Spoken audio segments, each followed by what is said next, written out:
Well, what I was born into was Africa, 1982, 2 years after the independence that was given to us, and Zimbabwe was the breadbasket of Africa. All I have from then are really amazing memories. Sense of community, pride, togetherness. I was more, obviously, because I was in Zimbabwe, I was more affiliated to my mother's side of things. So, speaking African, visiting villages, staying there, eating traditional food, speaking to my cousins, and having that mentality that I don't think it's really here in the West. But there's this whole sense of community. You guys aren't together. You're in this together. You're not leaving each other, and you're going to be with each other forever. You can't really beat that extended family feeling, especially when you got cousins and you got people that are 6 months older than you, 2 months older than you, and then you just play together. You pass the time. There's no internet. There's no internet. There's only just your thoughts and your imagination and how you guys can make that happen. So I got into trouble a little bit, but who doesn't? When you're growing up, family matters a lot. I see all those things like my daddy was stressing me, go to work, go and do this, go and do that. My mommy, you must go to school, you must do this. But I used to see it as a stress. But do you know today, when I look back, well, there are more things I could have said I wish I could do. I could turn the clock back to see them again, to tell them, thank you. Thank you. We used to go to our village once every year for like the New Yam Festival. See other families back home, and when my father goes to the village, we stop at the police station. I see him bringing some jerry can. I don't know what he wants to do with it, but we just buy kerosene. All jerry can is filled. But we'll get home. I didn't take notes. Before I know it, went to this house, give them kerosene. Went to the other house. He just keep giving them. My mom buy too. My mom will buy bread, and we go to the village. I never see it. I don't know what it is. I don't know why they are doing it. But now I see. Now I see myself in him. I love charity, and I love blessing people because I believe God has blessed me. The community we have in Zambia, and the same I think with Malawi, where it moved to, is about looking after each other. You know your neighbors, you know the person living down the street or 3-4 streets away. There's that community link that you don't need permission to visit each other. You just turn up. I miss the foods. I miss the food. I miss the community dances. I miss the community gatherings, I would say, because it's like every weekend. Like I said, there's no permission. You don't need a permission to say, you come to my house. You just go there. You just have a bath, and you're going to your uncle's. You're going to your neighbor. There's that just community love that's free flowing. You just get up and land up in someone's house, and they will welcome you. The food is enough, whatever they have, that's what you have. There's still laughter. Like I said, I think people live in poverty, but the happiness is so much there.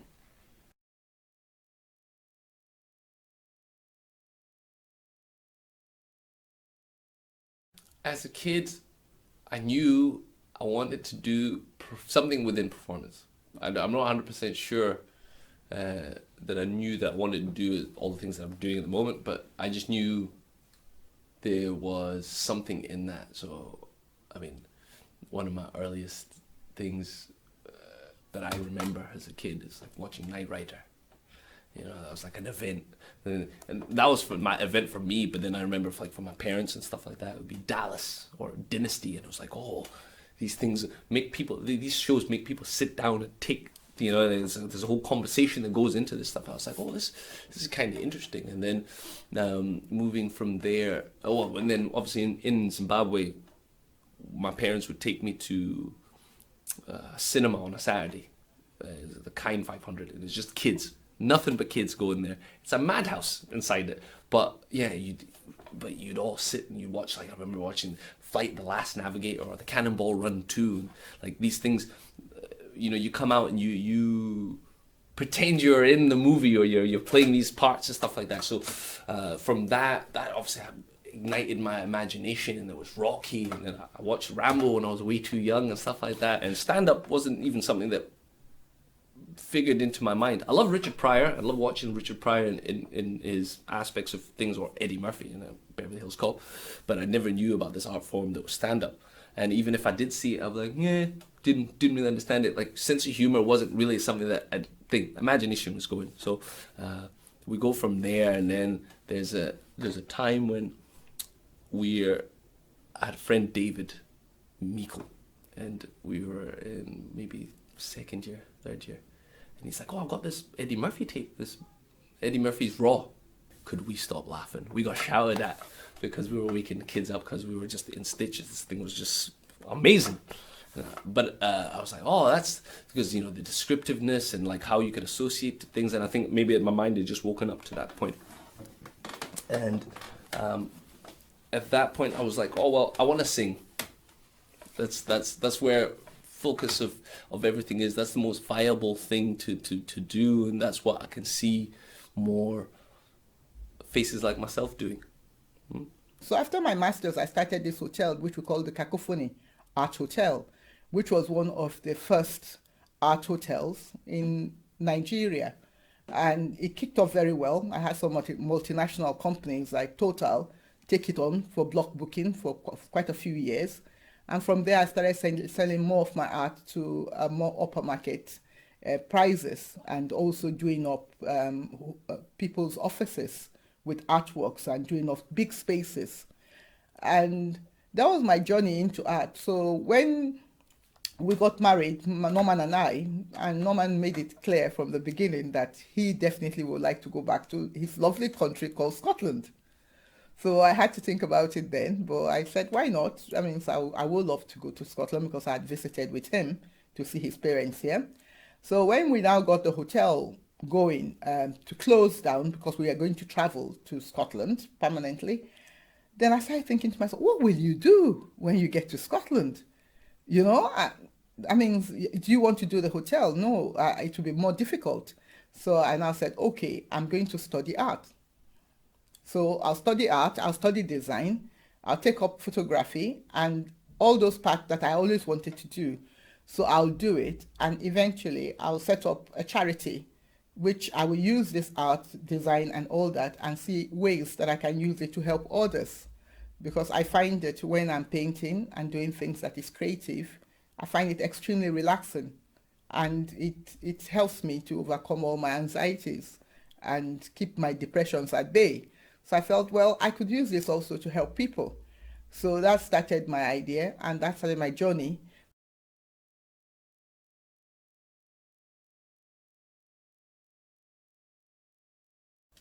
What were your first impressions of Scotland?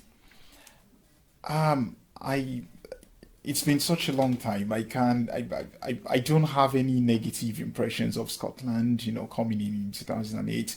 The only thing I would say is there were hardly any black person when I came to Scotland. Even being at the University of Glasgow, there was hardly any black person at the University of Glasgow as well at the time. But I think on reflection, thinking back from 2008 up until now, things have greatly improved. I now see, you know, first, second generation immigrants, well, sons of immigrants in Glasgow City Centre, which is a massive improvement compared to what was obtainable 10, 12 years ago. So in that sense, the demographics of the character of the city is changing. But at the time, I really didn't have much negative experience, perhaps because I was so focused on my academics, you know, being in the bubble with several students. So I didn't have much interaction with the fabrics of society and things which existed. Obviously, after my first degree, I then interacted more with Glasgow itself. But for the first 4 years at Glasgow Uni, I think I was just focused on being a student. At the beginning, I could not speak English. I was sitting the telly like this. You listen to BBC News. Everything they say, I heard. And when I go to the streets, it's a different ballgame. Ini.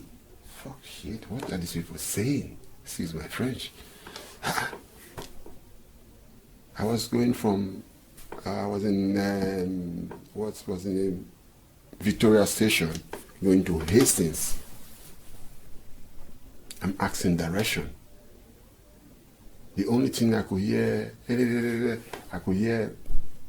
underground, blue or black train. The rest, how did they get there? I don't know. I asked the first person the same accent. I asked the second person the same accent. I asked the third person. I said, man, they told me these people colonized my country, Nigeria. But I can't hear what they're saying. It was funny. It wasn't funny then. Now it's funny. It wasn't funny then because I couldn't hear nothing. But I later went to the information desk and he put me down and he explained everything to me. I heard everything he said. I went there to Hastings. But it took me a couple of days before I started to understand, oh, these people are too fast. When I pick the first word, I'll pick the last word.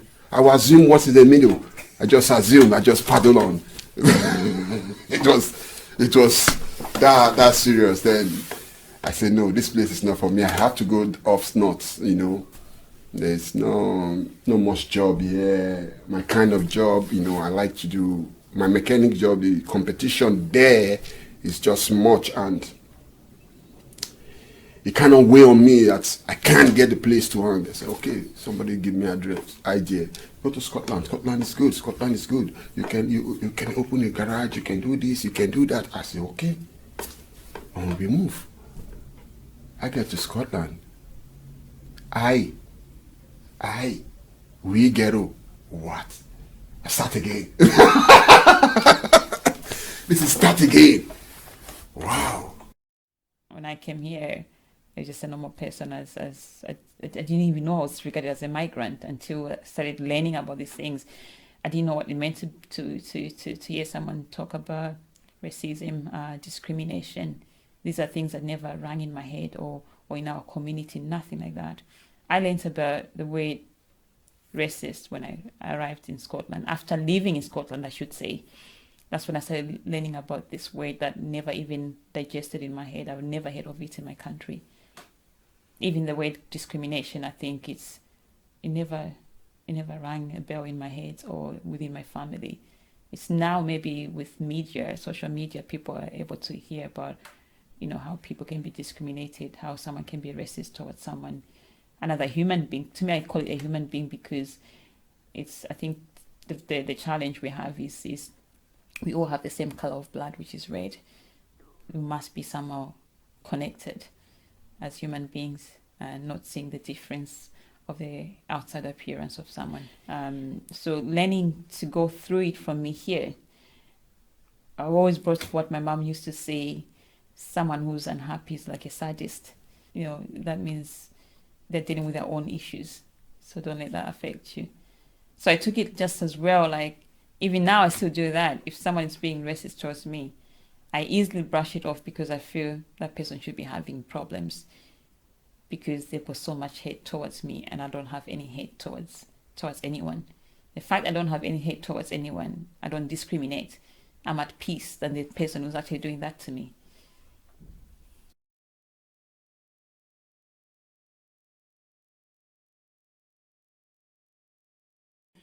And I started looking at world in a different way because Scotland is beautiful. There's a lot of similarities I started noticing between the Scottish culture and the African culture, between the Scottish people and the African people, because I like the Scottish smiles. I like the warmth. I like when you meet somebody and they're ready to talk to you. That is excellent about the Scottish people, and I don't want them to change that, because that's very attractive to someone like myself, who is from the African heritage. Because in Africa, you can't say you are lonely. Even if you are depressed, you can just talk to somebody on the street and even say something nasty to them, they say it back to you, and that's it. You said it, and then you become friends, you know. So I like that bit, and the process of starting the charity, getting to meet the people, understanding the people more, had absolutely helped me in coming to terms with, this is my home, this is where I want to die, this is where I want to live. I love this place. Through my university academy, I'm very involved with different voluntary organizations, because through my university academic, because I'm doing community development, and through that, I'm very involved with different local organizations like Global Community Project. I'm involved as well with Africa Futures.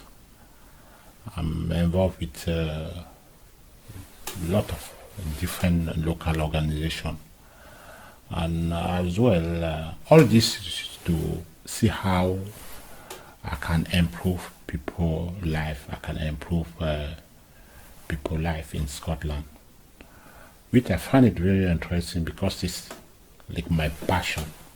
And when you have a passion to something and you go for it, you put all your energy, or you put all your heart to the thing to be successful. And I can say today that things are moving on, because I see the way the change is getting better. Things are getting better, which I'm very impressed for that. I thought to myself, how do I combine the art? I brought some artworks from Nigeria. So, and I've all over the world, everywhere I've traveled, I've always collected an artwork. It's one of my weaknesses. So I now felt, how do I combine this with giving back, with also enhancing my own self and my own development? So the journey started. I went to Calumet to try and learn more about photography. You know, I did some other photography course with Jessup, you know, and I started putting things in place to augment myself and get myself prepared to be in Scotland. And I started enjoying meeting people, and I remember my older sister came to see me, and I sought advice from her and said, I want to do a charity. So she advised me to volunteer first. Give people your own personal time. It's not all about giving cash. It's about giving yourself your time, and you learn. You get to meet the people, the real people, the indigents, because the charity I wanted to do was charity that benefited the indigents of Scotland. Because in my culture, that I was brought up in Africa, you first pray to the land you come to. The land accepts you, and then you give back to that land first. So I started my volunteer work with Gavis Mill, the Fair Trade Center. I met some friends there who are still my friends right now. So I started meeting more people. Obviously, I finished my undergrad, my research degree, went on to a doctorate. In 2015, after the general election, I decided to join the Conservative Party. And then in 2016, I put myself forward for a council seat. Stood in 2017, which I won. And apparently I was the first black person to be a councillor in the history of Glasgow. No black person had ever stood an election in Glasgow. So you could see the weight which was on me. I didn't know how to handle hostings. I had a different, a name which sounded different. I still have my Nigerian accent. Although most people would know once they've had conversation with me that I've obviously been here for a very long period of time, because there were just ways I would communicate which people would know. he's been here for over 10 years, but I still have my Nigerian accent. I'm still, if you like, still my character still holds, but the superficial bit is almost tending towards the Scottish side. But I still regard myself as being primarily Nigerian. And so it was very challenging to go to political hustings and speak about Scottish issues.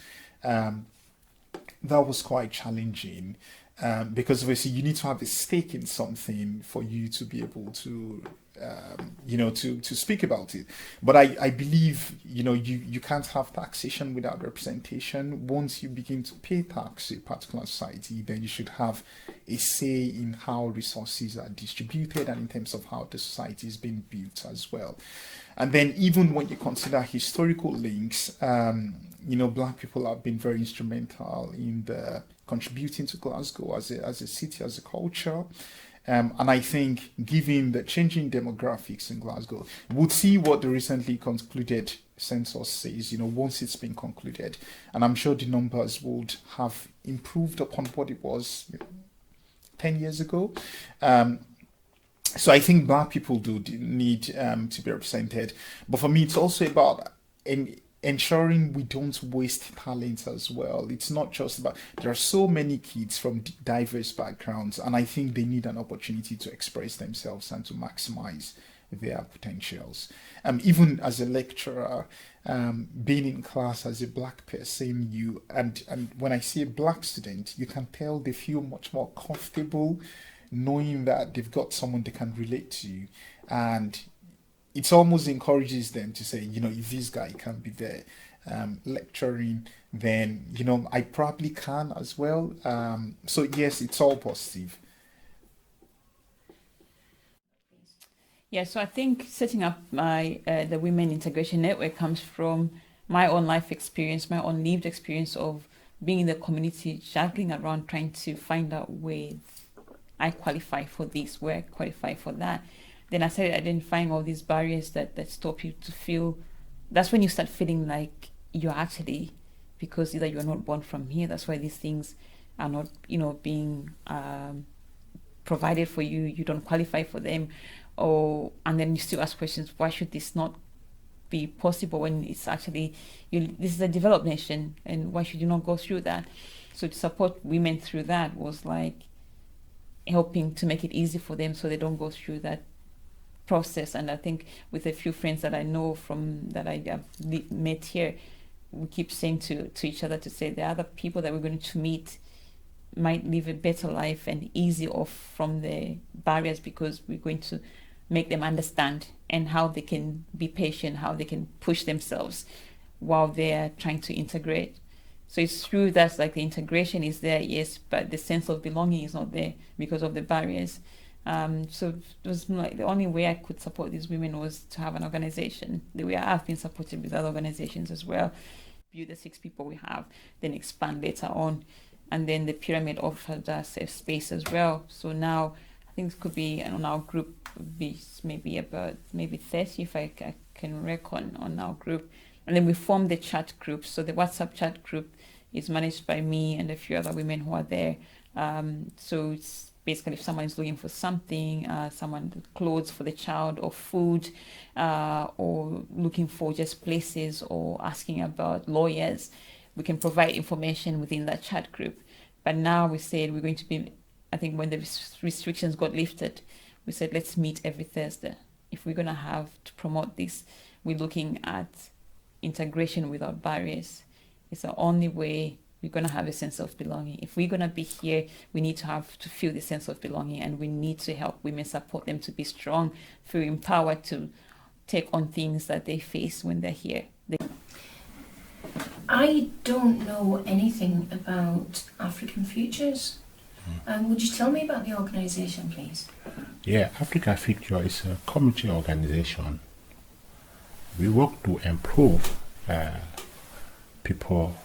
African people life in Scotland, and we allow, based on the research or based on the survey we receive from the community's member, And based on that, we try to raise awareness in collaboration with MPs, MSPs, the Police Scotland, to see how maybe we can improve the black people life standing in Scotland. And I think maybe things are getting better, because based on what we previously did, we can say that we can be proud to say that a lot of people, they find themselves in the better position. Like maybe example, go for further education, study at the university level, which we say that is our work, and we are so happy for that. Look like now we are involved with different activities like campaigning. Just take an example, like when I say that we try to raise awareness, like we are organizing soon the discussion for people who seek sanctuary in Scotland, people who are refugee and asylum seeker. We are organizing a scholarship event, and the discussion will be based on how asylum seeker and refugee they can have, or they can obtain scholarship from different universities and colleges. And we already invite different MPs who accept to be in our event, and we invite as well a different university who accept to be in our event, and the Police Scotland as well, they accept to be in our event. So it's one of our activity. At the moment, I'm working on my EP. Well, I've kind of finished it, but for me to be able to complete it and for it to carry out the way I'd like to see it, I need to obviously go through this application for funding and make sure that I can give it its best foot forward. But now that I've completed that, I'm working on my next thing, which is a CD, so 1990s, which is an album me and my friend Patrick Arpisi are working on. He's Nigerian, he's of Nigerian descent, I'm of Zimbabwean descent. We obviously stay in Scotland, so we're going to call it Yams, Scones and Sadza. So there's the three elements that we'll be putting into it, and we're going to see what comes out of that. So we've got a couple of tracks written already, which it's kind of exciting, because it's a mix of that Afrocentric stuff with what it is that I do, and then we've got some Scottish elements that are thrown in there. So I don't think people will be expecting it, and I don't think people will be expecting to enjoy it, which is also an added bonus. So I think I'll try and aim for that for this coming year. Comedy wise, I'm back doing gigs post COVID. I had to just take a sabbatical over COVID, so that's been kind of fun, getting out and being in front of people, because I mean, comedy wise you can do that. Music wise, there's not really an avenue to perform for people. I mean, Glasgow's a very musical city, but it's kind of behind in that aspect, and can't really blame anyone for that except for us who are in the culture, in the scene. So we got to kind of build it up. So I'm hoping everything goes well myself, so I will be able to have a showcase which will have comedy and music kind of mixed in together, and then could do that every quarter over the next year, in the next year, see if I can make that happen. And then that gives an opportunity for me to perform, and also gives local people a chance to perform, because now I'm an older statesman. I suppose I need to be taking care of people, and so people don't have the same problems I had. You know, because I'm sure there's like another guy who's probably even 10 times better than me, who just doesn't know how to get on, you know. And if I can help facilitate that, then that'd be awesome. I mean, for myself personally, as a wee, you know, thing, but also for that person. But yeah, for just the culture as a whole, I think we we could do more unity-wise, because we're all working, we're all grinding, we're all doing our own thing. But I think because we're all doing our own thing, it's kind of making a real tough challenge to get to an end goal.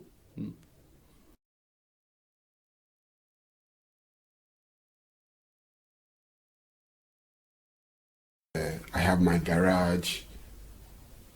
I would say it's one of the biggest in Scotland today, and I do all sorts, recycling. Every year I go home, I have a charity I always go to. This motherless home.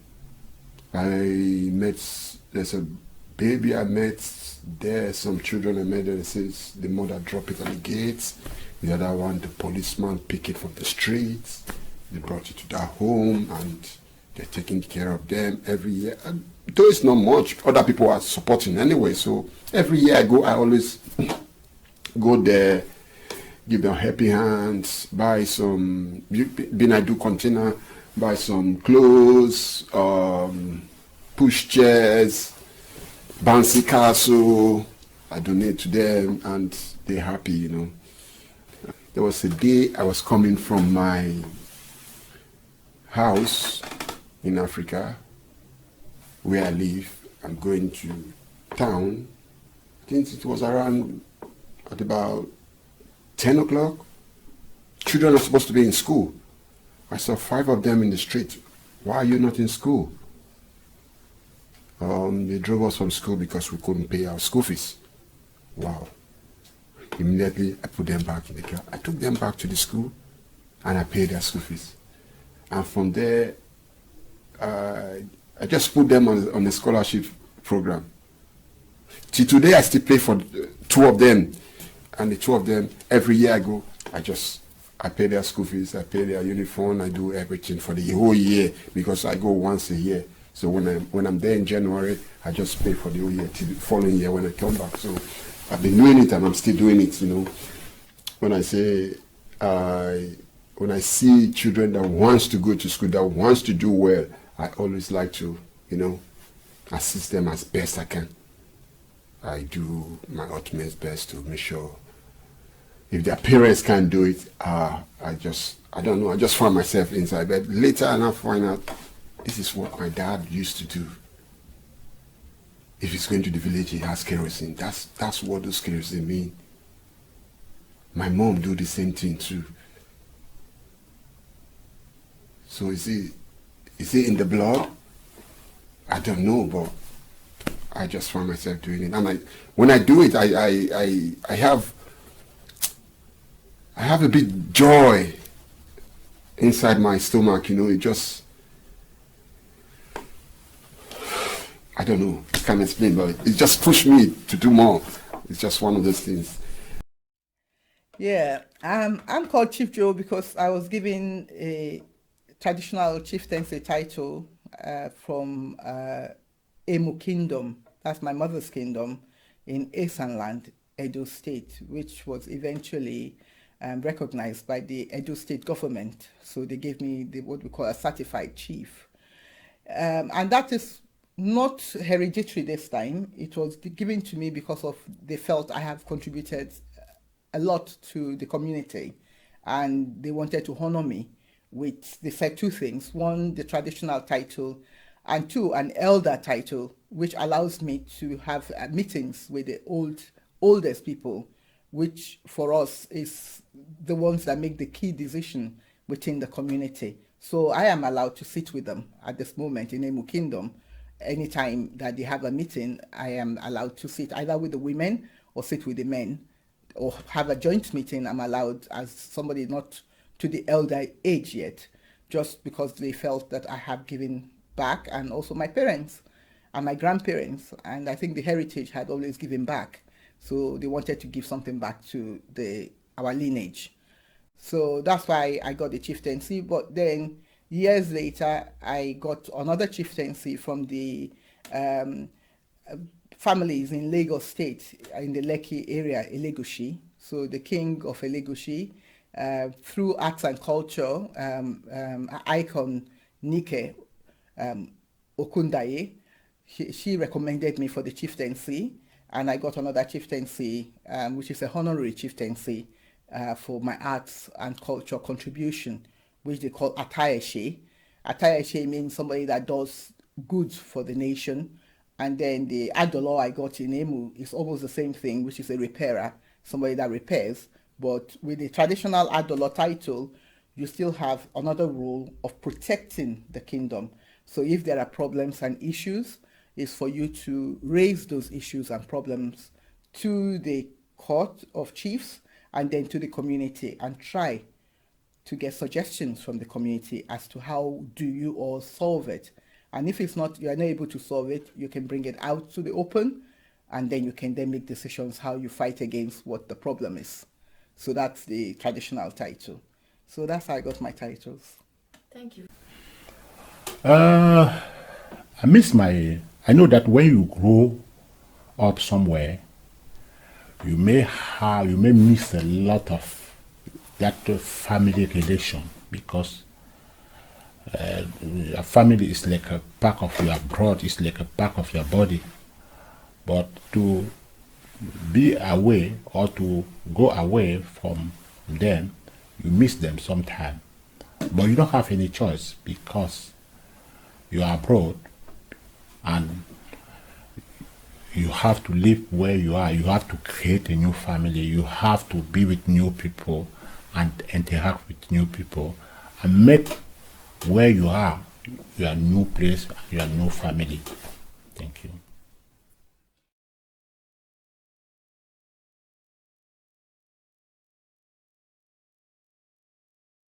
When I stood in 2016, there was no support, right? I did it by myself, basically. I encouraged myself, motivated myself. I think we need the right support systems in place. We need to be much more articulate and clear in terms of what our intentions are as a society in relation to societal cohesion and how we intend to achieve these. And that's where the Scottish government comes into place, the local government comes into place, and even what you're doing at a community level in order to point people to those opportunities. And I'll use something very practical so that people can understand what I'm trying to explain. When you come from a culture where you have a different political system, most Africans don't even know how to access funding for things. So that's very practical. People don't know how to access government websites.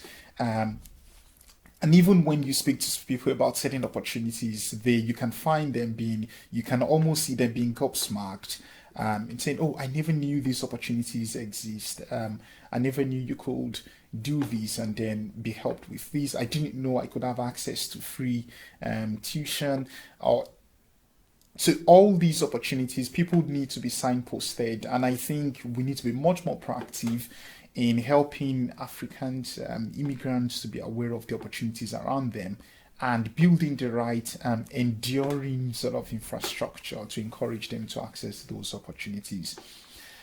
I think once we've done that first step, then we can speak about increasing what we have, encouraging more people to be active participants in social life, because the difference is you can't really compete with someone who has a history dating back to 100 or 200 years in a society when you've only come to the same place 1 minute ago. So people do need help. There's a lot of us who are actors here in Scotland, and we can't get any roles. There's never a role written for a black person, and even if you have a role that you could potentially go for, you got to really Scottify yourself. And not that I'm saying that writers should write more roles for us, but we should promote or present more stuff that has us in it, because we're here, we're living life, we're doing stuff. So there's just more representation. So I'm just hopeful. I'm hopeful and I'm optimistic. And I think that's all we can really go with going forward. It's like things are getting better, could always be better. They're not as bad as they were. Because so you always hear those jokes where people go, they see a video from 1930s. They go, I'd love to go back then. I go, me not so much, but yeah, it's amazing. Life is amazing, and I hope to be bombarding your streams with more stuff, and you just, I'll be unavoidable in the nicest possible way.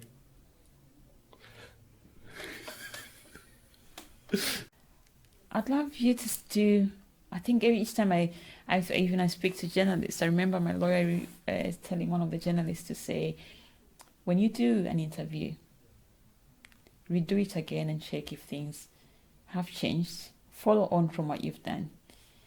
If this has to raise awareness on what is happening, let's keep doing them. When we stop the good work that has already been done. So this is amazing work you're doing. And I was like, I've lived in Glasgow for 17 years. This is the first time I'm coming to Josephine's studio. And she's been around in Glasgow. We've been crossing each other's path, And that's what I'm saying. This is dividing us. We should try to come together. And she's doing things about African communities, African cultures. But again, we've got different spots of African cultures, and it's confusing. It's confusing. Yes, Africa is like a big continent, but again, it's confusing to the people that we're trying to express our cultures to. They wouldn't know Africa is a big continent. They just think everyone comes from one country as Africa, but it's different countries within that continent.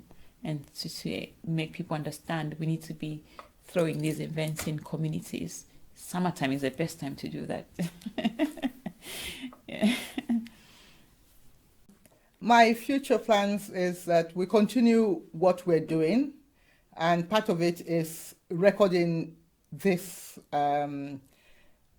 interview, which records what we have been doing in terms of our tradition, what I've been doing in Scotland, and what other people are doing. So I want Jump Charity to continue to do that, and at the same time promote art, culture, and tourism, cross-tourism eventually, hopefully, between Africa and Scotland. And we want to be able to promote a lot of the good things about Scotland. But still, I believe the key is always mental health and well-being. If you're well, it's when you'll enjoy all the tourism, isn't it? So we want people to be well, we want them to be healthy. So we'll continue to do things that will promote that for people. And we'll continue to spotlight the way we can use the varied cultures that are now in Scotland. Like now we have even an event that will be coming up, hopefully, when we are exhibiting this.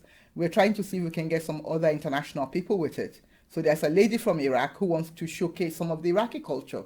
So why not? She's been in Scotland. She's done her time here, and she has something to say about where she comes from originally. But she's now not going back. Her children are here. They will not go back. But it's still good to see what that is. Can that be incorporated into some of the African things? So we all should have our open mind, because we are here now. We can learn from the Asians. We can learn from the Iraqis. We can learn from the Scottish. We can learn from other Africans. And we can see how we can enhance our life. I think that's where JOM will be focusing on. But I think JOM will continue to look at more into the general well-being, because all this enhances well-being. And that will be what will continue to be, is promoting art, culture, and well-being. And at the same time looking at other things. Now we're getting on well, but at the beginning, I remember when I was here, 2008, there was no black police here. No black bus driver. You are in the bus, you look back, everybody's white. You look forward, everybody's white. We're just moving. But today, the population is just everywhere now, I can see I've seen a black police here now. I've seen a black driver. and we are moving on. It doesn't matter which country he or she is from, but I can see them in places that I don't used to see them before. You know, like we are one. No matter your color, we are one, and what you will not do to yourself, don't do it to others. Let us unite, and let's hold one umbrella and say, this is us. That's what I would like. Though we have different cultures, but at least bring our cultures together. We celebrate a big culture, and let the world know we are here. We are here to stay. This is our home. You celebrate with the Scottish celebrate with the Africans. That's just, let us embrace ourselves. No matter what, there's still always a bad egg inside, but it doesn't tell about all. That's why the police are there, fish them out. Life goes on. I really want everybody to come together as one and hold one rope. That would be nice, and it would be good for us to do that. Thank you.